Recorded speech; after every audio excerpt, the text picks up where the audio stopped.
আমরা বৈষম্যের শিকার। এই ময়দান তবলিগওয়ালাদের জন্ম লগ্ন থেকে এখানে দাওয়াতে তবলিগের মেহনতের ইজতেমা হয়, এইখানে জোর হয়। আমরা প্রকৃত তবলিগওয়ালা, নিজামুদ্দিনের মাথা হাতে এক আমিরের এতাহাতে একমাত্র তবলিগওয়ালা আমরা। এই জামাত এতাহাতের জামাত, এই জামাত প্রকৃত তবলিগওয়ালা জামাত। আমরা বৈষম্যের শিকার। সারা দেশ আজকে বৈষম্য বিরোধী আন্দোলন করে আমরা জয়লাভ করেছি, কিন্তু দিনের মেহনতে আমরা বৈষম্যের শিকার। আজকে প্রশাসন দেখতেছে আমরা নিরাকার, কেউ মুরগি বেচে, কেউ গরু বেচে, কেউ গাছ বেচে। গরিব মানুষ এত দূর সফর করে আসছি দিনের মেহনতের উদ্দেশ্যে, আমাদেরকে ফেরত দেওয়া হচ্ছে।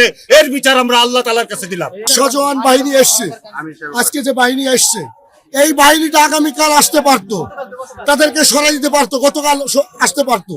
তাদেরকে যদি এই সজওয়ান বাহিনী দিয়ে প্রতিহত করে মারটা ছাড়া করা হতো, 4 জন লোক আমাদের হত্যা হতো না। আজকে আমরা সাতপন্থী বলে, সাতপন্থী নিজামীপন্থী, আমরাই মূলপন্থী। আজকে কেন এই সজওয়ান বাহিনীগুলো নিয়ে এসছে? গতকালকে নিয়ে আসলে আজকে মাঠটা পরিষ্কার হয়ে যায়। কেন আমাদেরকে বৈষম্য শিকার হচ্ছে? আমরা আল্লাহর জন্য করছি, আল্লাহ এর বদলা দেবে ইনশাআল্লাহ। আমরা আল্লাহর কাছে বদলা দেব।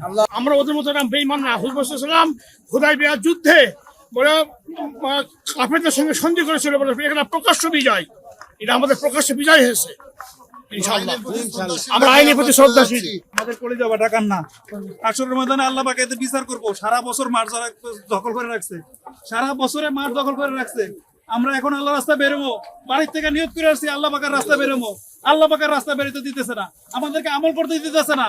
আমরা মুসলমান কান্ট্রির মানুষ, আমাদের মুসলমান কান্ট্রির মানুষ হয়ে আমাদের এই দুঃখ কষ্ট আর্তনাদ আমরা আল্লাহর কাছে জানাইতেছি। আমরা আর কারোর কাছে জানি না, কোন সরকার না, কারোর কাছে না, আল্লাহর কাছে জানাইতেছি। আল্লাহ পাক এদের বিচার করবো, আল্লাহ পাকে কলজা ফাটা কান্নার বিচার করবো। যারা ধর্ম ব্যবসা করে, ধর্ম নিয়ে রাজনীতি করে, তারা আজকে আমাদেরকে ইবাদত করতে দিল না। কি করবো? আমরা নিরুপায় নিবৃত্তে চলে যেতেছি। আমাদের এই চোখের পানি আল্লাহর কাছে পৌঁছে যাবে এবং আল্লাহ এর বিচার করবে। আমরা আমাদের উপরে থেকে বলছে আমরা সংঘাত চাই না, আমরা হলো শান্তির পক্ষে, আমরা সংঘাত চাই না। আমরা এই জন্য বড় যে ফেসলা হয়েছে চলে যেতে আমরা চলে যাচ্ছি। মুরব্বীদের ফয়সালা হয়েছে সেজন্য চলে যেতেছে। আর সরকারে বলছে যে এরকম যাওয়ার জন্য।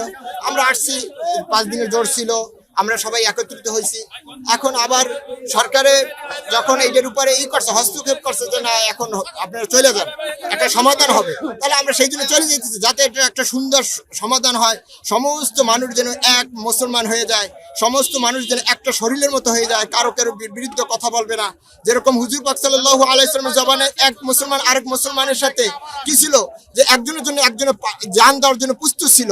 যে এরকম আমরা জানি ইয়ারমুকের যুদ্ধের সময় যে এরকম পানি পান করতেছিল, যে মৃত্যু সজ্জায়, সে এরকম আরেক ভাই বলছে সেই শব্দের কারণে সে কি করছে, যে এরকম নিজে পানি না পান করে অন্যজনকে খাওয়াইছে।